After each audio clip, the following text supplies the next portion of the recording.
নির্বাচনে বাংলার আসনগুলোর হাল হকিকত নিয়ে আমাদের আলোচনা 42 শুরু করলাম।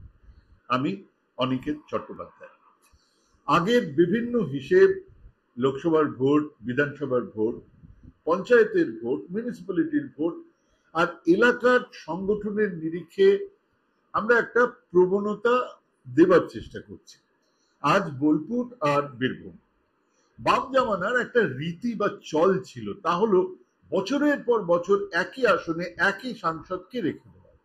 আগে সব দলই ছিল, কিন্তু বামেদের এই বাংলাতে সেই 67 বা 71 থেকে 2004-2009 পর্যন্ত সাংসদ তালিকা দেখলেই বুঝতে পারবেন বছরের পর বছর পার হয়ে গেছে, নির্বাচনের পর নির্বাচন এসেছে, না হারা পর্যন্ত বা মারা না যাওয়া পর্যন্ত প্রার্থী বদল হয়নি। তারা খুব ভালো সংসদ ছিলেন, কয়েকজন ছিলেন সংসদে দারুণ বক্তৃতা দিতেন, কিন্তু সেটা মাপকাঠি ছিল না।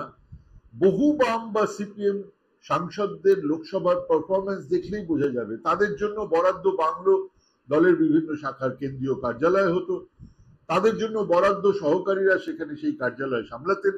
দল ঠিক করে দিত কে কি বলবেন, কোন প্রশ্ন তুলবেন বা কোন দিকে ভোট দিতে হবে, সাংসদরা সেটা মেনে চলতেন।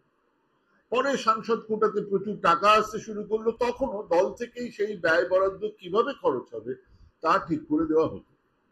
জোয়াকিম বাক্সলা বা ডক্টর রামচন্দ্র ডোম, এতে ব্যক্তিগতভাবে তাদের কোনো ভূমিকা থাকতো না। 70% সাংসদ সংসদে যেতেন, আসতেন, একটা শব্দ উচ্চারণ করতেন না, কিন্তু বছরের পর বছর সাংসদ থেকে গিয়েছে। দল যাকে দাঁড় করাবে সেই সাংসদ হবে, পিরিয়ড। ধরুন অমন বড় সুভদ্র সিপিআইএম নেতা সৈফুদ্দিন চৌধুরী, দল দাঁড় করিয়েছিল, কাটোয়া থেকে জিতেছেন, বিপুল ভোটেই জিতেছেন। দলের বাইরে এসে গ্রামীণ বাংলার কোনো আসনে নয়, যাদবপুরের নির্বাচনে দাঁড়ালেন তার নতুন দল পিডিএস হয়ে। 6000 ভোট পেয়েছিলেন, মাত্র 6000, একটা সংসদ নির্বাচন, নোটার চেয়েও কম। এরকম আরো অনেক উদাহরণ আছে। এটা ঠিক, এটা ভালো না, আমি ওই জাজমেন্টের জায়গাতে যাচ্ছি না, এটা হতো। অন্য দলের চেয়ে এই জায়গাতে সিপিআইএম বা বাম দলগুলো আলাদা ছিল। কেন অত গপ্প? কারণ এই দুই আসন বোলপুর আর বীরভূমে বছরের পর বছর সিপিআইএম জিতে এসেছে। ধরুন বোলপুর 1971 থেকে 85 আমৃত্যু শরদীশ রায় সিপিআইএম এর সাংসদ ছিলেন। 85-তে তিনি মারা গেলেন, বাই ইলেকশন হবে, প্রার্থীকে মাত্র তার আগের বছরে দক্ষিণ কলকাতা থেকে 1977 থেকে 1980 পর্যন্ত নির্বাচনে জেতা সোমনাথ চট্টোপাধ্যায় মমতা বন্দ্যোপাধ্যায়ের কাছে হেরে গেলেন। তাকে লোকসভাতে পাঠানোর জন্য সেফ আসনের দরকার ছিল, ওনাকে আনা হলো বোলপুর। ওই 1985 থেকে 2009 পর্যন্ত 7 বার তিনি ওই আসন থেকে সাংসদ নির্বাচিত হলেন। 2009 দল থেকে সেই ঐতিহাসিক বহিষ্কার, তিনি জানতেন দল ছাড়া তারও জেতা সম্ভব নয়, তিনি দাঁড়াননি। 2009 বীরভূম আসন থেকে এনে দাঁড় করানো হয়েছিল ডক্টর রামচন্দ্র ডোমকে, তিনি 49.90% ভোট পেয়ে জিতলেন। সোমনাথ চট্টোপাধ্যায়ের মতো একজন সাংসদকে, যিনি তখন লোকসভার স্পিকার, তাকে বহিষ্কার করা হলো, কিন্তু আসনে তার কোনো প্রভাব পড়েনি। প্রায় 50% ভোট পেয়ে রামচন্দ্র ডোম জিতেছিলেন। সেবার অসিত কুমার মাল ছিলেন কংগ্রেস প্রার্থী, পেয়েছিলেন 38% ভোট, আর বিজেপির ছিল 6% ভোট। পরের বার 2014-তে প্রায় 20% ভোট পাওয়া গেল সিপিআইএম এর। তৃণমূলের নতুন প্রার্থী অনুপম হাজরা পরে বিজেপিতে গেছেন, তিনি জিতলেন, পেলেন 48% ভোট।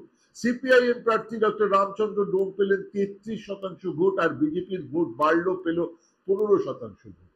তারপরে 2019 অনুপম হাজরা চলে গেছেন বিজেপিতে, কংগ্রেসের নেতা অসিত মাল চলে এসেছেন তৃণমূলে, তিনি প্রার্থী, পেলেন 48% ভোট। সিপিআইএম গতবারে খুঁজেছিল 22, 2019-এ খোয়ালো 24% ভোট, খুঁয়ে 3 নম্বরে রামচন্দ্র ডোম পেলেন 6% ভোট, আর বিজেপির ভোট বাড়লো 25%, পেল 40.5% ভোট, চলে এলো 2 নম্বরে। বামের ভোট রামে গিয়েছিল। এই সংসদীয় আসনের মধ্যে পূর্ব বর্ধমানের 3টে বিধানসভা আসন, কেতুগ্রাম, মঙ্গলকোট আর আউসগ্রাম রয়েছে, আর 4টে আসন বীরভূম জেলার, বোলপুর, নানুর, লাভপুর আর ময়ূরেশ্বর, 7টাই তৃণমূলের দখলে। 2021-এ তৃণমূলের ভোট ছিল প্রায় 49%, আর বিজেপির 42%, মানে বিধানসভার ভোট। এবারে সেটা খানিক কমবে। গ্রাম পঞ্চায়েত, সমিতি, জেলা পরিষদেও এক ছত্র রাজ তৃণমূলের, এবং কেষ্ট মোড়লের অ্যাবসেন্স কোথাও বোঝাই যাবে না। তিনি নেই, কিন্তু সর্বত্র আছেন। এই প্রথম বিরাট বড় নির্বাচন যেখানে অনুব্রত মণ্ডল নেই, সেনাপতি ছাড়া ভোট হচ্ছে। এবারে তৃণমূলের প্রার্থী সেই গতবারে রশিদ মাল। রামচন্দ্র ডোম এখন সিপিআইএম এর পলিট ব্যুরো নেতা, তাই সিপিএম এর নতুন মুখ শ্যামলী প্রধান। বিজেপির প্রিয়া সাহা। বিজেপির প্রার্থী নিয়ে হাতাহাতিও হয়ে গেছে। সিপিআইএম এর প্রার্থী তো আছে, কিন্তু একদা দুর্গ ভেঙে খান খান। তবুও গতবারের মতো খারাপ নয়। কিছু হলেও যে ভোট পাড়ি দিয়েছিল রাম মন্দিরে, সে ভোটের কিছুটা হয়তো ফিরতেও পারে। তাই ওইসব অ্যাডভান্টেজ ইত্যাদি বলে ঝুলিয়ে রাখার বদলে সোজাসুজি বলে দেওয়া ভালো, জিতছেন অসিত মান। তৃণমূল মার্জিন বাড়ালেও বাড়াতে পারে। এবারে চলুন বীরভূম আসনে। এখানেও একই ইতিহাস। 1971 থেকে 84 জিতেছেন সিপিআইএম এর গদাধর সাহা। তারপরে 1989 থেকে 2004 পর্যন্ত ডক্টর রামচন্দ্র ডোম। 2009-এ তৃণমূলের শতাব্দী রায়ের কাছে অবশ্য তিনি নন, সিপিআইএম এর নতুন প্রার্থী ব্রজ মুখার্জি হারলেন। 2009 থেকেই এই আসনে জিতে আসছেন শতাব্দীর রায়। শুরুর দিকে অভিনেত্রী ছিলেন, ছড়িয়েছেন যথেষ্ট। এখন খানিক রাজনৈতিক হওয়ার চেষ্টায় আছেন, কিন্তু সংসদে নো পারফরমেন্স। তাতে কি, এলাকা দেখরেখ করছে তো অনুব্রত মণ্ডল অ্যান্ড কোম্পানি। কাজেই ওই এক দুবরাজপুর বাদ দিলে বাকি 6টা বিধানসভাতেই তৃণমূল জিতেছে। জেলা পরিষদ, পঞ্চায়েত সমিতি, গ্রাম পঞ্চায়েতের কথা বলাই বাহুল্য। 2019-এ তৃণমূলের ভোট ছিল 45%, বিজেপির 39%। 2021-এ বিধানসভার ভোটে তৃণমূলের ভোট 52% আর বিজেপির 37%। বাম কংগ্রেসের মিলিত ভোট 7.7%। এবারে তৃণমূলের প্রার্থী দিদির সেই পায়রা শতাব্দী রায়। বিজেপির আইপিএস প্রার্থী দেবাশিস ধর, শীতলকুচির ঘটনায় যিনি বিখ্যাত বা কুখ্যাত। আর বাম কংগ্রেস প্রার্থী বিল্টন রশিদ। এই সংসদীয় আসনে তৃণমূল কংগ্রেস বা বিজেপির মধ্যে লড়াই হবে। আর প্রার্থী নিয়ে দলীয় কোন্দল সেখানে আছে। 3 দলেই আছে। বাম কর্মীরা নেমেছেন, কিন্তু ভোট ট্রান্সফার হবে কিনা বিল্টন রশিদ বলছেন হবে। আমাদের কাছে উল্টো খবর। বিজেপির প্রার্থীকে প্রথমেই বহিরাগত বলে দিয়েছে দলের লোকজন। দুধ কুমার মণ্ডল নিজে নেমেছেন, কিন্তু তার অনুগামীরা নামেননি। অন্যদিকে তৃণমূল দলের মধ্যে একাধিক গোষ্ঠীর মধ্যে কাজিয়া চলছে।